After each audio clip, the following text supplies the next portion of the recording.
تمام کی تمام دعائیں سکھائی ہیں جس سے ہمارا اپنے رب کے ساتھ تعلق قائم ہوتا ہے۔ اب ذرا غور کیجئے کہ دن میں 5 مرتبہ قرآن کے ساتھ آپ کا براہ راست تعلق قائم ہو رہا ہے، اور قرآن کیا ہے؟ رب کا کلام، یعنی آپ کا بیسیکلی رب کے ساتھ تعلق ہو رہا ہے، آپ رب کے ساتھ کمیونیکیٹ کر رہے ہیں۔ اسی طرح جب ہم دن کے مختلف اذکار اور دعائیں کرتے ہیں تو ہمارا پھر رب کے ساتھ ڈائریکٹ تعلق قائم ہو رہا ہے۔ یہ ہے اسلامی عبادات کا کانسیپٹ، ہمیں رب سے جوڑنا، ہمارے ذہن میں ہر وقت اللہ تبارک و تعالیٰ کی یاد رہے۔ پھر یہ جو قرآن مجید ہے، اس کے ساتھ روزانہ کے علاوہ اسلام کے اندر ہفتہ وار کنیکشن کا بھی ذکر ہے، اور وہ ہفتہ وار کنیکشن کیا ہوتا ہے؟ نماز جمعہ کی صورت میں آپ سورۃ الجمعہ کی تلاوت کریں، 28ویں پارے میں ہے، اس میں اللہ تبارک و تعالیٰ نے کیا فرمایا؟ پہلے یہودیوں کو بتایا کہ یہودیوں کی مثال ایسی ہے، گویا ان کے اوپر گویا وہ گدھے ہیں جن کے اوپر کتابیں لدی ہوئی ہیں، یعنی ان کے پاس کتابیں تو ہیں لیکن وہ ان کتابوں کو پڑھتے نہیں ہیں، پڑھتے ہیں تو سمجھتے نہیں ہیں، سمجھتے ہیں تو عمل نہیں کرتے۔ مسلمانوں کو اس کے برعکس اسی صورت میں جمعے کے دن کی اہمیت بتائے گی کہ جب بھی جمعے کے لیے آواز آ جائے، یعنی اذا نودی للصلاۃ من یوم الجمعہ فاسعوا الی ذکر اللہ، پس دوڑو اللہ کے ذکر کی طرف، وذروا البیع، اور چھوڑ دو یہ جو باہمی تجارت ہوتی ہے، اس کو چھوڑ دو، اللہ کے ذکر کی طرف دوڑو۔ جمعے میں کیا ہوتا ہے؟ جمعے میں دوبارہ تمام کی تمام کمیونٹی کو قرآن کے ساتھ جوڑا جاتا ہے۔ اب حضور اکرم صلی اللہ علیہ وسلم کی سیرت مبارکہ اٹھا کے دیکھ لیجئے، خلفائے راشدین کو دیکھ لیجئے، جمعے میں کیا ہوتا تھا؟ جمعے میں تذکیر بالقرآن ہوتی تھی۔ تو ایک طرف ہے روزانہ قرآن کے ساتھ کنیکشن، ایک ہے ہفتہ وار قرآن کے ساتھ کنیکشن۔ پھر چونکہ ہم انسان مادیت کی طرف زیادہ رغبت رکھتے ہیں، بعض اوقات ایسا ہوتا ہے کہ چیزیں بھول جاتے ہیں، وی ٹینڈ ٹو فرگیٹ، کیونکہ انسان کا مطلب ہی بھولنے والا ہے، نسیان اس کی مادے کے اندر نسیان ہے۔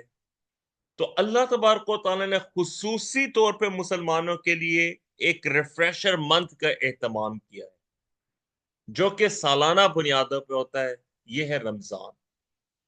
یہ اس لیے ریفریشر منتھ ہے کہ اگر ہم قرآن سے کوئی دوری ہو گئی ہے کسی بھی وجہ سے، جاب کی وجہ سے، فیملی کی وجہ سے، بیماری کی وجہ سے، ٹریولنگ کی وجہ سے، کسی بھی وجہ سے، اور اگر ہم کسی بھی اور دنیاوی مصروفیت کی وجہ سے قرآن کے ساتھ تعلق نہیں جوڑ پا رہے، تو یہ وہ مہینہ ہے جس میں پر فورس ہر دوسری مصروفیت ختم ہو جاتی ہے، ہم چاہتے ہوئے بھی کوئی اور دوسری مصروفیت اختیار نہیں کر سکتے، ہمارے پاس واحد مصروفیت یہ رہ جاتی ہے کہ اس مہینے کے اندر ہر شخص کا قرآن کے ساتھ تعلق قائم ہو جاتا ہے۔ آپ نے غور کیا ہوگا کہ اس مہینے کے آتے ساتھ ہی مسجدوں میں نمازیوں کی تعداد بڑھ جاتی ہے۔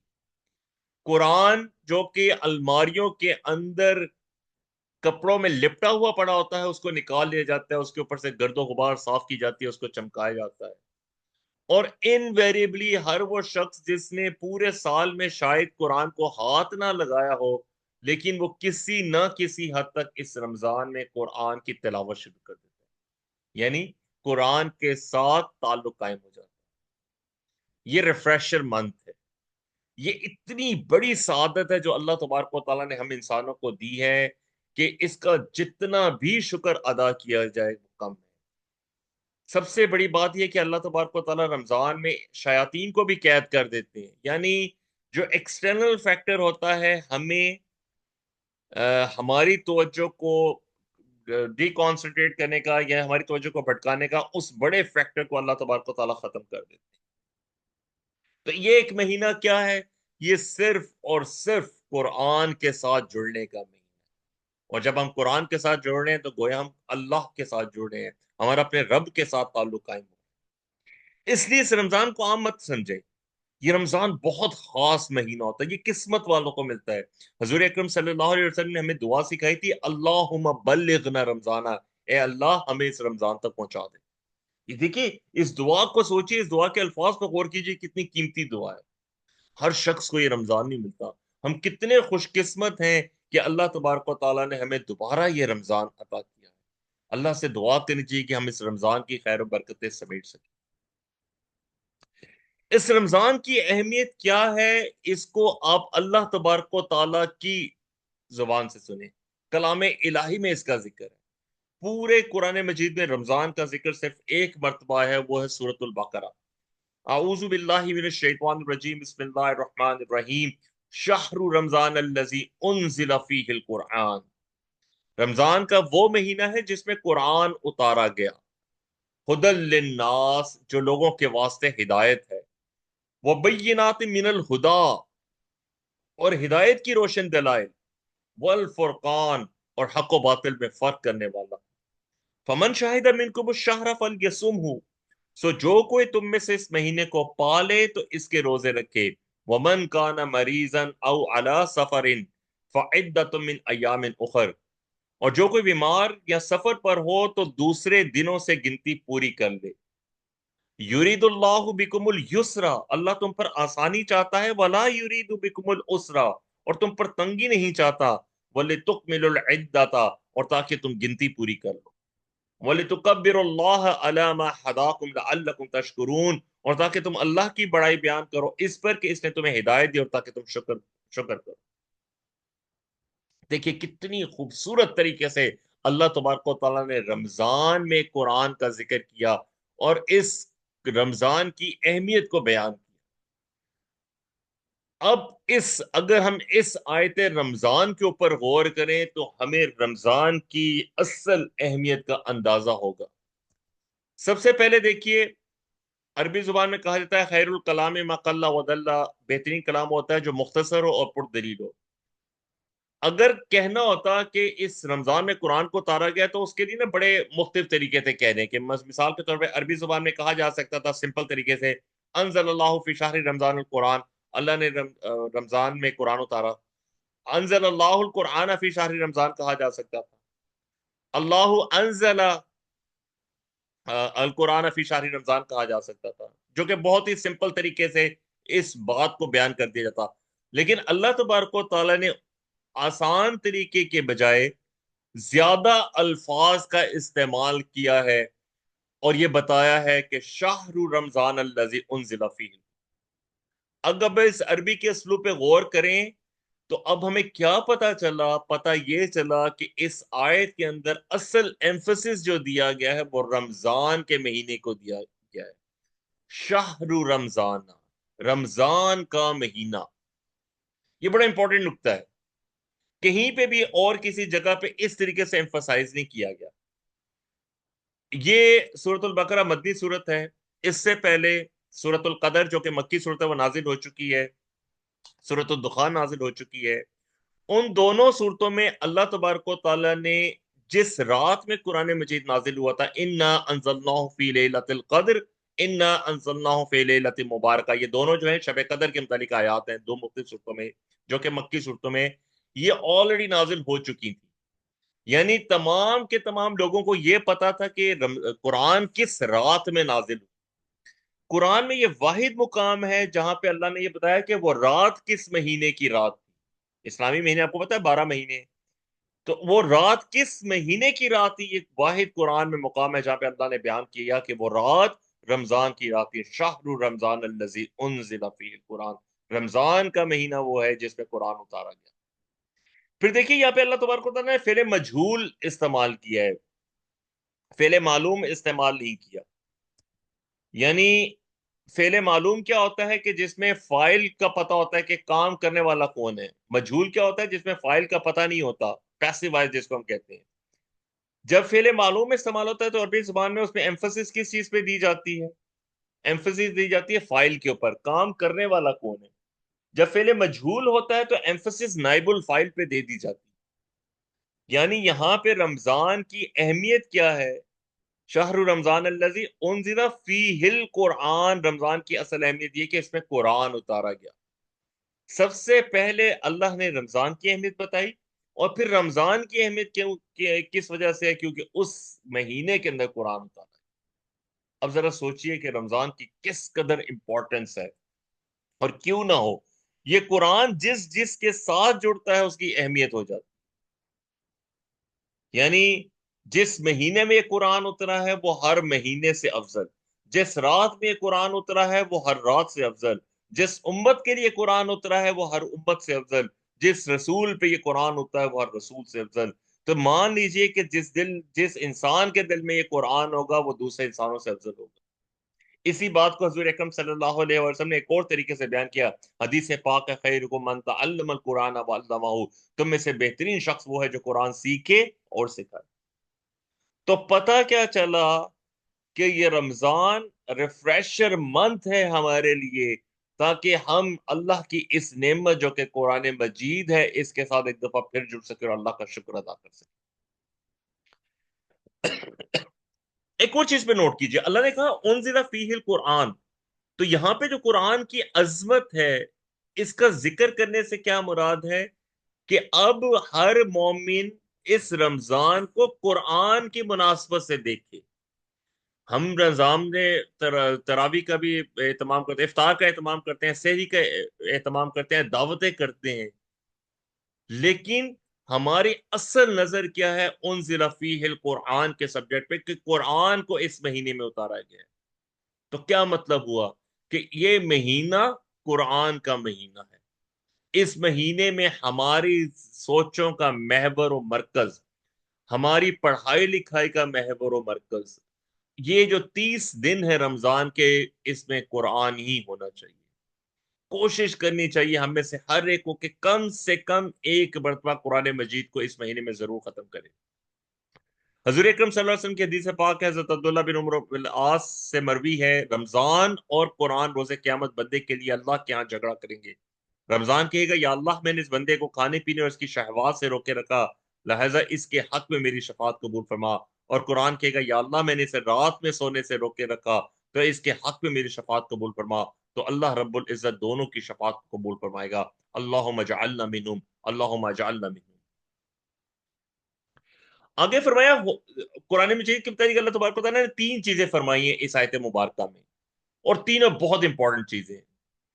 ہدی للناس، بینات من الہدی والفرقان۔ اب آپ غور کریں 2 دفعہ خدا کا لفظ آ رہا ہے، اور میں نے آپ کو جیسے بھی بتایا کہ عرب جو ہے وہ ایک ہی لفظ کی تکرار کو پسند نہیں کرتے تھے، وہ کہتے تھے یہ زبان کا اچھا اسلوب نہیں ہے کہ اگر ایک لفظ کو دہرایا جائے، لیکن قرآن میں اس لفظ کو 2 دفعہ ایک ہی آیت کے اندر دہرایا گیا۔ اس کا مطلب ہے کہ جو پہلا خدا آیا اور جو دوسرا خدا ہے اس دونوں میں کچھ فرق ہے، اس کو سمجھنے کی ضرورت ہے۔ ہدی للناس، پہلے یہ سمجھ لیجئے قرآن کی 3 صفات ہیں اس آیت کے اندر، ان کو سمجھتے ہیں۔ ہدی للناس کیا ہے؟ یہ تمام کے تمام لوگوں کے لیے ہدایت ہے۔ اس کا یہ مطلب ہے کہ اس کو جو بندہ صدق دل سے ہدایت کی نیت سے پڑھے گا، اپنے پرسنل بائسز کو سائڈ پہ رکھ کے پڑھے گا، تو یہ قرآن اس کو ہدایت دے گا، یہ قرآن اس کو گائیڈنس دے گا، یہ قرآن اس کو سیدھا راستہ دکھائے گا۔ تو یہ اس لحاظ سے تمام کی تمام انسانوں کے لیے ہدایت۔ اچھا، للناس میں پھر کوئی وہ نہیں ہے، استثناء نہیں ہے کہ یہ اسکالرز کے لیے ہے، مولاناز کے لیے ہے، عام آدمی کے لیے، ہر ایک کے لیے، یہ امیر کے لیے بھی ہے، غریب کے لیے بھی ہے، مزدور کے لیے بھی ہے، یہ ہر ایک انسان کے لیے ہدایت۔ پھر کیا ہے؟ بینات من الہدی۔ جب اوپر ہدایت بیان کر دی تو دوبارہ بینات من الہدی کا کیا مطلب ہے؟ ہدایت میں سے، رہنمائی میں سے روشن دلائل، اس کا کیا مطلب ہے؟ دیکھیے اس کو اس طریقے سے سمجھیے کہ ایک انسان ہوتا ہے جو کہ جس کو کوئی چیز سکھائی جاتی ہے وہ سیکھ جاتا ہے، لیکن ایک دوسرا انسان ہوتا ہے وہ کہتا ہے نہیں، I need some proof, I need some evidence, میں سائنٹیفک فینومینا کے مطابق بات کروں گا، میں ریشنل مانگتا ہوں، میں عقلی آرگیومنٹس پہ یقین رکھتا ہوں، اس کو دلائل چاہیے ہوتے ہیں۔ تو اللہ نے کہا یہ بینات من الہدی ہے کہ اصل دلائل اسی کے اندر موجود ہے۔ یعنی اگر قرآن کو کسی نے نگیٹ کرنا ہو کہ قرآن اللہ کا کلام نہیں ہے، تو اللہ نے پھر اس قرآن کے اندر ہی فرمایا ہے کہ اگر کوئی ہے کسی میں طاقت تو اس جیسی کوئی ایک صورت بنا لو۔ تو تمام کی تمام روشن دلائل، واضح دلائل اس قرآن کے اندر موجود ہے، یہ بینات من الہدی ہے۔ اگر کوئی بھی عقل سے کام لے گا، ریشنل سے کام لے گا، سوچ سمجھ کے کام لے گا، تو یہ قرآن اس کو اٹریکٹ کرے گا۔ وہ قرآن کو مانے. اور آخری اور تیسری چیز بتائی بل فرقان، یہ حق و باطل میں فرق کرنے والا ہے، یہ سچ اور جھوٹ میں فرق کرنے والا ہے. اب کیا پتا چلا ہمیں کہ یہ قرآن سب لوگوں کے لیے ہدایت ہے. اور اگر کوئی لوگوں میں سے ایسا ہوتا ہے جو ریشنل پہ چلنا چاہتا ہے، جو کہتا ہے نہیں میں سمجھ کے یقین کر کے ایمان لے کر آؤں گا، تو اس کے لیے بھی اس میں ہدایات ہیں، واضح دلائل ہیں، اور یہ حق و باطل میں فرق کرنے والا ہے. پھر آگے کیا فرمایا کہ فمن شاہد منکم الشہر فلیصم، پہ تم میں سے جو کوئی بھی اس مہینے کو پائے پس اس کو چاہیے کہ روزے رکھے. ہو کی ضمیر جو ہے یہ رمضان کی طرف پلٹی ہے. اس کا کیا مطلب ہے کہ رمضان کا مہینہ چاہے 29 کا ہو چاہے 30 کا ہو، وہ روزے رکھنے پڑیں گے. اس کا مطلب یہ ہے کہ اب روزے جو اس سے پہلے اس آیت مبارکہ کے نازل ہونے سے پہلے آپشنل تھے، مہینے میں 3 روزے، وہ ابھی آپشنل رمضان کے مہینے کے لیے وہ آپشنل سسٹم ختم ہو گیا. رمضان کے مہینے میں روزے فرض ہو گئے، اب ہر ایک کو وہ روزے رکھنے پڑیں گے. اور یہ روزے جو ہیں یہ اس سے پہلے بھی مذاہب کے اندر تھے، مطلب یہودیوں کے اوپر بھی روزے تھے، ہندو بھی اپنے اپنے طور پہ روزے رکھتے ہیں، مختلف قومیں مختلف روزے رکھتی ہیں، اور ان کے روزوں کے طریقہ کار مختلف ہیں، ان کی روزوں کی شریعتیں مختلف ہیں، لیکن روزوں کا کانسیپٹ ہے، فاسٹنگ کا کانسیپٹ ہے. آج کل تو آپ نے ایک سنا ہوگا فیٹس لاس کے لیے انٹرمیٹنٹ فاسٹنگ، سائنٹیفک ریسرچ بتاتی ہے کہ اتنا عرصہ آپ باڈی کو خالی رکھیں تو آپ کی باڈی جو ہے نا وہ فیٹ لاس کرنا شروع کر دیتی ہے. وہ انٹرمیٹنٹ فاسٹنگ جو ہے وہ گوروں کو اب سمجھ میں آ رہی ہے. قرآن مجید نے، سیرت نبوی صلی اللہ علیہ وسلم نے آج سے 1400 سال پہلے یہ چیزیں بتا دی. پھر آگے اللہ فرماتے ہیں اللہ تبارک و تعالیٰ آسانی چاہتے ہیں اور اللہ تبارک و تعالیٰ تنگی کرنا نہیں چاہتے. اس سے کیا پتا چلا کہ بظاہر یہ جو 30 دن ہیں اس میں جو روزے رکھنا ہے یہ مشکل لگے گا. کیوں؟ کیونکہ ہم اپنی فطرت کے اصولوں کے برخلاف عمل کریں گے. یعنی ہم اپنی بھوک پیاس کے ہوتے ہوئے بھی کھانے کے سامنے کھانا ہمارے سامنے ہوتے ہوئے بھی ہم اس سے ہاتھ روک لیں گے، اپنی جو نفسانی خواہشات ہے اس کو دبائے رکھیں گے. تو یہ بظاہر بڑا مشکل کام لگتا ہے، ایسا لگتا ہے جیسے یہ تو it is not easy, it can not be done easily. لیکن کیا ہے کہ اسلام دین فطرت ہے، یہ سہل ہے. ایسی سخت عبادتیں اور مشقتیں اسلام نے دی ہی نہیں جو کہ مختلف مذاہب نے خود سے گھڑ لی. جیسے عیسائیوں نے رہبانیت گھڑ لی، اسلام میں ایسی کوئی چیز نہیں ہے. اسلام کے اندر تمام کی تمام عبادات ایسی ہیں جو ہر شخص کو پورا کر سکتا ہے. اس کے اندر یہ کیپیبلٹی ہوتی ہے کہ وہ ان عبادات کو پورا کر سکتا ہے. اسی لیے اللہ تبارک و تعالی نے تمام کے تمام لوگوں کو یہ بتا دیا ہے کہ اللہ آسانیاں پیدا کرنا چاہتا ہے. اس سے ہمیں یہ آٹومیٹکلی بات سمجھ میں آ جاتی ہے کہ رمضان کے مہینے میں روزے رکھنا وہ اللہ ہمارے لیے آسانیاں پیدا کرنا چاہیے. اس کو ہم اس طریقے سے بھی سمجھ سکتے ہیں. دیکھیے ہم میں سے جن کے روزے رمضان میں کسی بھی وجہ سے رہ جاتے ہیں تو رمضان کے مہینے کے بعد روزے رکھنا کتنا مشکل ہوتا ہے. رمضان کے مہینے میں 30 روزے رکھنا بہت آسان ہے، رمضان کے مہینے کے بعد اگر ایک آدھ روزہ بھی رہ جائے تو اس کو رکھنا بہت مشکل ہے. طبیعت نہیں مانتی، کبھی بندہ صبح اٹھ نہیں سکتا، کبھی دل نہیں کر رہا ہوتا، کبھی ویکنس، مطلب there would be 1001 reasons not to fast after رمضان. لیکن رمضان میں وہ کام کتنا آسان ہو جاتا ہے. آپ نے دیکھا اپنی فیملیز میں خود دیکھا ہوگا، چھوٹے چھوٹے بچوں کی روزہ کشائی ہو رہی ہوتی ہے. وہ بچے جو اپنی بھوک پیاس برداشت نہیں کر سکتے وہ بھی روزہ رکھ لیتے ہیں. تو اللہ تبارک و تعالیٰ ہمیں یہ بتلا رہے ہیں کہ یہ آسانیاں پیدا کرتا ہے اللہ تبارک و تعالیٰ. اللہ تبارک و تعالیٰ کو انسانوں کے لیے مشکل پیدا کرنے کا کوئی شوق نہیں ہے. جی اچھا، ابھی پہلے بتایا اللہ تبارک و تعالیٰ نے رمضان کی اہمیت، پھر قرآن کی اہمیت، پھر رمضان میں روزے رکھنے، پھر روزوں کی مدت پوری کرنا. وَلِتُكْمِلُوا الْعِدَّةَ، یعنی اس سے پہلے بتایا تھا کہ اگر کوئی مریض بھی ہوتا ہے، کوئی سفر میں بھی ہوتا ہے تو بعد میں روزہ رکھنے. مقصد کیا ہے کہ مدت پوری کی جائے. اب ذرا یہ نوٹ کر لیجئے کہ ایمفسس ہے مدت پوری کرنے کا، رمضان کے روزے پورے رکھنے کا. جیسے آیت کے شروع میں نے پڑھا تھا نا، فمن شاہد منکم الشہر فلیصمہ، کی ضمیر رمضان کی طرف پلٹی، یعنی پورے مہینے کے روزے رکھنا.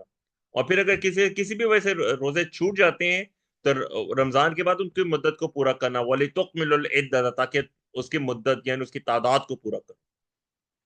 اب یہ کس لیے ہے؟ یہ اس لیے ہے کہ یہ رمضان کی برکتیں سمیٹنے سے جو بندہ کسی بھی وجہ سے، کسی مجبوری کی وجہ سے رہ جاتا ہے، وہ رمضان کے روزوں کی تعداد پوری کر کے انہی خیر و برکتوں کا حصہ بن سکے۔ اور پھر کیا فرمایا، وَلِتُكَبِّرُوا اللَّهَ، اور اللہ تبارک و تعالیٰ کی بڑائی بیان کرو، اللہ تبارک و تعالیٰ کی عظمت و بزرگی بیان کرو۔ کیوں؟ عَلَىٰ مَا هَدَاكُمْ، کس طریقے سے؟ جیسے اس نے تمہیں ہدایت دی ہے۔ یہ بھی دیکھیے رب کائنات کا ہم پہ کتنا فضل و کرم ہے کہ رب کائنات ہمیں بتلا رہے ہیں، ہمیں سکھا رہے ہیں کہ اس کی عظمت و بزرگی کیسے بیان کرنی چاہیے۔ اب ذرا خود سوچے نا، اللہ کو کسی نے نہیں دیکھا، اللہ کا ہم سے تعارف اللہ کی صفات کے تھرو ہوا ہے، لیکن اللہ کی صفات کی اصل حقیقت ہم میں سے کسی کو معلوم نہیں۔ تو گویا ہم میں سے کسی انسان کے پاس یہ کیپیبلٹی نہیں ہے کہ ہم اللہ تبارک و تعالیٰ کی عظمت و بزرگی کو بیان کر سکیں۔ یہ اللہ کا ہم پر کتنا فضل کرم اور احسان ہے کہ اللہ تبارک و تعالیٰ ہمیں سکھا رہا ہے عَلَىٰ مَا هَدَاكُمْ، اس کی بڑائی بیان کرنی ہے جیسے اس نے ہمیں ہدایت دی ہے، وَلَعَلَّكُمْ تَشْكُرُونَ، اور تاکہ تم شکر کرو، اللہ کی نعمتوں کا شکر، اس کا احسان مانا جائے۔ اب ذرا غور کیجئے، رمضان کے مہینے میں جب روزہ رکھتے ہیں، پورا دن بھوکا پیاسا رہتے ہیں، اپنی تمام خواہشات کو روکتے ہیں، اور افطار کے بعد جب آپ روزہ افطار کرتے ہیں تو کس قدر خوشی ملتی ہے، اس وقت کس قدر اللہ تبارک و تعالیٰ کے لیے شکر گزاری کے جذبات امڑتے ہیں۔ اس سے یہ بھی پتہ چلتا ہے کہ اللہ نے جو بھی ہمیں نعمتیں دی ہیں ان کو صحیح طریقے سے استعمال کرنا ہے، اللہ نے جو سہولتیں ہمیں دی ہیں اس کی ناشکری نہیں کرنی۔ انفارچونیٹ بات کیا ہے، ہماری تمام کے تمام انسانوں کی، ہم سب کی اصل توجہ اس چیز پر ہوتی ہے جو ہمارے ہاتھ میں نہیں ہے۔ جو چیز ہمارے ہاتھ میں ہے اس پہ ہماری توجہ نہیں تھی، جو چیز ہمارے پاس ہے اس پہ ہم شکر نہیں کرتے، جو چیز ہمارے پاس نہیں ہے ہم اس پہ ناشکری کرتے رہتے ہیں۔ اور اللہ ہمارا قرآن مجید میں ایسا ایٹیٹیوڈ بنا رہے ہیں کہ جو چیز ہمارے پاس ہے اس بات پہ ہم شکر کریں۔ یہ ہے آیت رمضان، جو کہ اللہ نے قرآن میں رمضان کو بیان کیا ہے۔ اب ذرا ایک چیز پہ غور کیجئے کہ قرآن مجید کی خوبصورتی جو ویسے ترجمہ پڑھتے وقت ہمیں سمجھ میں نہیں آتی۔ پہلی آیت میں آیت کے پہلے جملے میں اللہ نے فرمایا شہر رمضان الذی انزل فیہ القرآن، رمضان کا مہینہ وہ ہے جس میں قرآن اتارا گیا۔ اب ذرا غور کیجئے، قرآن کیا ہے؟ یہ قرآن اللہ تبارک و تعالیٰ کی نعمتوں میں سے سب سے بڑی نعمت ہے۔ اللہ نے قرآن میں کیا فرمایا؟ سورۃ الرحمن، الرحمن علم القرآن، رحمان جس نے قرآن سکھایا۔ یعنی رحمان جو کہ اللہ تبارک و تعالیٰ کی رحمت کا سب سے بڑی دلیل کیا ہے کہ اس نے ہمیں قرآن سکھایا۔ اس سے کیا پتا چلا؟ اس سے پتا چلا کہ اس رمضان کے مہینے میں جب قرآن ہمارے سامنے ہوگا، قرآن کے ساتھ ہمارا تعلق ہوگا، تو ہمارے دلوں میں شکر گزاری کے جذبات ہونے چاہیے۔ ہم اللہ کا شکر ادا کریں بار بار کہ اللہ تبارک و تعالیٰ نے نہ صرف یہ کہ ہمیں رمضان کا مہینہ عطا کیا، بلکہ ہمیں قرآن مجید عطا کیا جو کہ دکھی دلوں کی دوا ہے، جو کہ ہر مسئلے کا حل ہے۔ تو اب ذرا غور کیجئے، آیت کا پہلا ٹکڑا شہر رمضان الذی انزل فیہ القرآن، رمضان کا مہینہ جس میں قرآن اتارا گیا ہے، اس کا آٹومیٹکلی تعلق کس سے بن جاتا ہے؟ وَلَعَلَّكُمْ تَشْكُرُونَ سے اس کا تعلق بن جاتا ہے۔ آیت کا شروع اور آیت کا اختتام ایک پرفیکٹ ہارمنی کے اندر ہے۔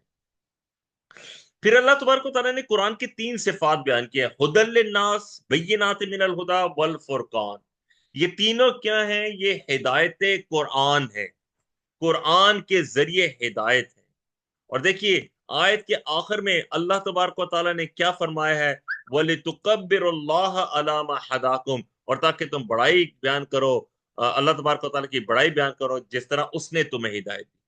تو گویا وہ جو قرآن کی 3 صفات ہیں وہ ہمیں سکھلا رہی ہیں کہ اللہ کی بڑائی کیسے بیان کریے، اس کا ذکر آیت کے سیکنڈ لاسٹ حصے میں۔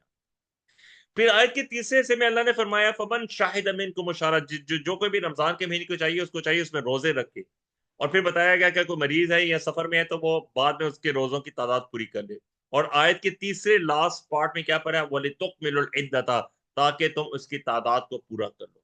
گویا آیت کے ان دونوں ٹکڑوں میں اصل بات کیا ہو رہی ہے کہ رمضان کے مہینے کے روزے مکمل کرنے، اب رہ گیا آیت کا درمیانی حصہ.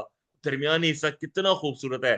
اللہ ہمیں بتلا رہے ہیں یرید اللہ بکم السرا, اللہ چاہتا ہے تمہارے لیے آسانی, ولا یرید بکم العسرا, اور نہیں چاہتا وہ تمہارے لیے.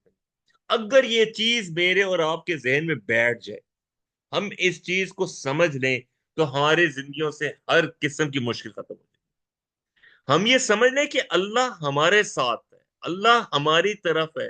ہم عیسائیوں کی طرح یہ نہ سمجھیں, غلط کانسیپٹ ہم رکھ لیں کہ پر ہیپس اللہ ہمارا خلاف ہے, اللہ ہمارا دشمن ہے, اللہ ہمارے لیے سختیاں چاہتا ہے. نہیں, یہ عیسائیوں کا کانسیپٹ ہے.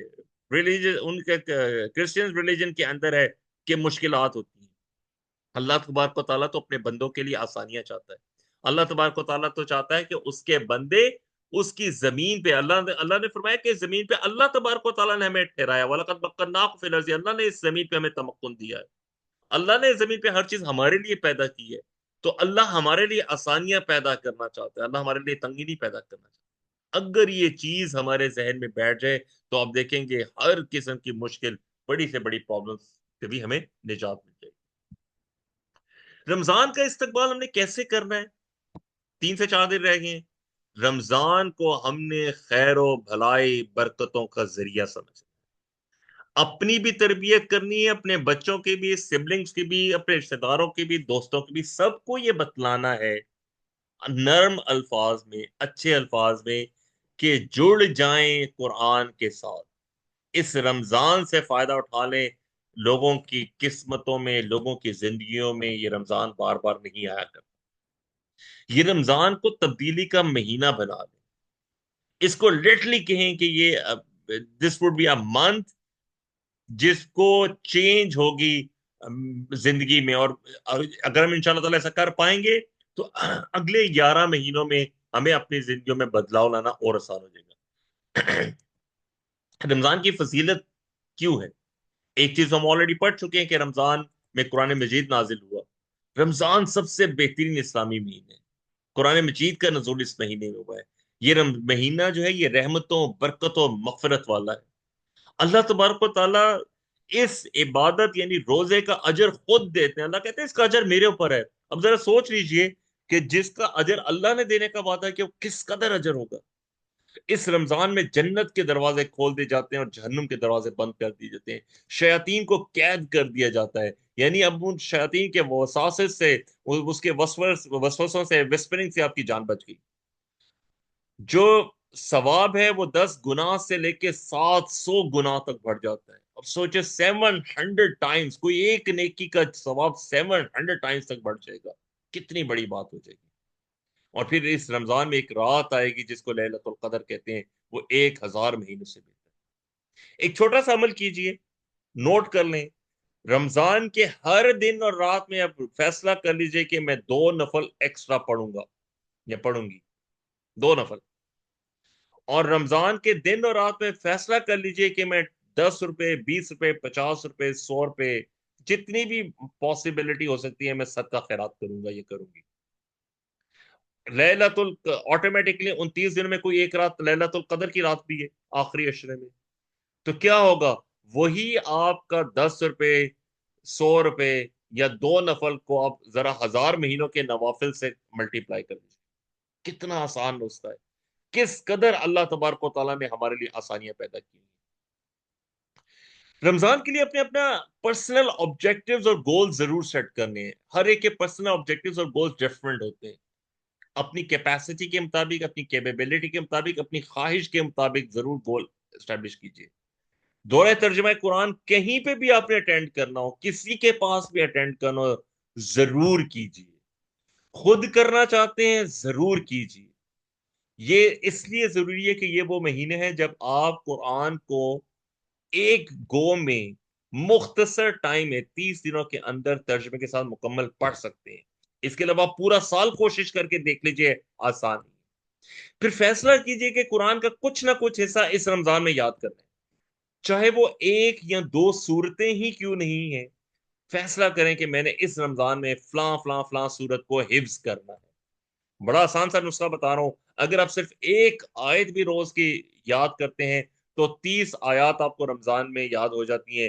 میننگ بائی کہ 30ویں پارے کی آپ 10 سے 12 صورتیں سمجھے کہ آپ کو یاد ہوگی. 30ویں پارے میں 5 آیات کی، 4 آیات کی، 6 آیات کی صورتیں ہیں. اگر آپ 30 آیات یاد کر لیتے ہیں تو چھوٹے سمجھے کہ آپ کو 5-6 صورتیں جو ہے 30ویں پارے کی یاد ہوگی. پھر قرآن کے الفاظ کو سیکھیں. عربی زبان بہت آسان ہے، بہت مشکل زبان نہیں، آسان زبان ہے. اور جو قرآن کی عربی ہے اس کو ہم روزمرہ اردو میں بھی استعمال کرتے ہیں، تو اس کی ویکیبلری کی سیکھیے. صدقات اور خیرات کا اہتمام کیجیے، روزانہ ذکر اور نوافل کا اہتمام کیجیے. دورہ ترجمہ آپ کیسے کر سکتے ہیں؟ قرآن کو کوشش کریں روزانہ ترجمے کے ساتھ پڑھیں، ایک پارہ کم سے کم. 29 دن ہوتے ہیں رمضان میں، تو 1-2 دن پہلے شروع کر دیں، کوشش کریں ایک پارہ روزانہ ترجمے کے ساتھ پڑھیں. اور اس کو آپ پڑھنے کا آسان طریقہ یہ ہے کہ 5 نمازیں ہوتی ہیں، ہر نماز کے بعد ٹائم رکھ لیں 20 منٹ 10 منٹ کہ میں ایک پاؤ سپارہ جو ہے اس کو ترجمے کے ساتھ پڑھوں گا. اور رات کو زیادہ حصہ رکھ لیجئے، کیونکہ رات کو جب سسٹرز بھی اسپیشلی افطاری سے فارغ ہو جائیں گے، ڈنر کے بعد فارغ ہو جائیں گے، تو پھر سحری تک ہوپ فلی کوئی ایسا کام نہیں ہوتا. اس میں رات میں آپ آدھا پونا گھنٹہ بھی رکھ سکتے ہیں کہ آپ ایکسکلوسیو دیں کہ میں اس ٹائم فریم میں قرآن مجید کو ترجمے کے ساتھ پڑھنے کی کوشش کروں گا. مائنڈ یو اگین میں بتا رہا ہوں کہ رمضان میں یہ کرنا آسان ہوتا ہے، رمضان کے بعد یہ کرنا بہت مشکل ہوتا ہے. رحمت کا دریا ابلنے کو ہے، نیکیوں کا موسم آنے کو ہے. یہاں پہ وہ نیکی جو ایک نیکی 70 سے 700 گنا تک ہو جائے گی، اس کے بعد یہ موقع نہیں ملے گا. ہم کوشش کریں زیادہ سے زیادہ نماز کی واجبات کو، نوافل ادا کرنے کی، تہجد پڑھنے کی، نماز میں خشوع و خضوع اختیار کرنے کی، روزانہ تلاوت کرنے کی، قرآن کو ترجمہ اور تفسیر کے ساتھ پڑھنے کی، قرآن پہ تدبر غور و فکر کرنے کی، قرآن کا کچھ حصہ یاد کرنے کی، زبان کو اللہ کے ذکر سے تر رکھنے کی، دعاؤں کا خصوصی اہتمام کریں. دیکھیے انفارچونیٹلی ہم لوگ نا دعا کرنا بھول گئے. ہم لوگ شیطان کے بہکاوے میں آ کے اللہ سے مانگنا بھول گئے. ہم تو وہ لوگ ہیں جن کو ہمارے نبی کریم صلی اللہ علیہ وسلم نے سکھایا تھا کہ اگر جوتے کا تسمہ بھی ٹوٹ جائے تو وہ بھی اللہ سے مانگو. یہ بتانے کا کیا مقصد ہے؟ حضور کا مقصد یہ تھا کہ ہر شے اللہ سے مانگو. اور انفارچونیٹلی ہم یہ چیز بھول ہی گئے. اور دعاؤں کا کتنا آئیڈیل ٹائم ہے رمضان میں. آپ افطاری کے ٹائم دعا مانگے، سحری کے ٹائم مانگے، آپ کی دعائیں قبول ہوں گی انشاءاللہ. کوشش کریں اعتکاف کرنے کی، زکوٰۃ کرنے کی، انفاق کرنے کی، خصوصی طور پر رشتہ داروں پہ خرچ کریں، فیملی کا خیال رکھیں، بہن بھائیوں کا خیال رکھیں، دوستوں کا خیال رکھیں. الذین هم عن اللغو معرضون، لغو باتوں سے، بے سروپا باتوں سے، جو کہ ٹائم ویسٹنگ چیزیں ہوتی ہیں ان سے دور رہیں. رمضان میں یہ جو ابھی آپ دیکھیں گے فیملی شوز شروع ہو جائیں گے، 3-4 گھنٹے کی رمضان ٹرانسمیشن شروع ہو جائیں گے، ان کو اوائڈ کریں، اچھے کاموں پہ اپنا رمضان گزاریں. قرآن کتاب انقلاب ہے، اس قرآن کو انقلاب کی صورت میں گزاریں، انقلاب کی صورت میں اپنے دل میں اتاریں. قرآن آپ کے دل میں کیسے اترے گا؟ اس کے لیے ضروری ہے کہ آپ سمجھیں کہ کیا قرآن کو ہم نے کتاب ہدایت بنایا ہے، کیا ہم قرآن کو روزانہ پڑھتے ہیں، اس کو اپنی زندگی میں جگہ دیتے ہیں، کیا ہمارا قرآن کے ساتھ تعلق ہے یا نہیں ہے. اگر نہیں ہے تو پھر ایک خطرناک بات. قرآن کی اہمیت اگر ہمارے دلوں میں ہے تو پھر ستع خیر ہے، اور اگر نہیں ہے تو پھر ہمیں ڈرنے کی ضرورت ہے. یہ سوال ہم میں سے ہر ایک کو خود سے کرنا چاہیے کہ ہم قرآن کو کیا جگہ دیتے ہیں. انشاءاللہ تعالی کل ہم تعارف قرآن کا آغاز کریں گے، قرآن سے تعارف حاصل کرنا شروع کریں گے، اور اس کے بعد پھر ہم سورۃ الفاتحہ سے باقاعدہ اپنا دورہ قرآن کا آغاز کر دیں گے. آپ سے درخواست ہے کہ زیادہ سے زیادہ لوگوں کے ساتھ لنک کو شیئر کیجیے تاکہ زیادہ سے زیادہ لوگ اس کا حصہ بن سکے. اللہ سے ہم دعا کرتے ہیں کہ اللہ ہمیں قرآن پڑھنے، سمجھنے، غور کرنے، عمل کرنے، پھیلانے اور یاد کرنے کی توفیق دے. سبحانک اللہم و بحمدک، نشہد ان لا الہ الا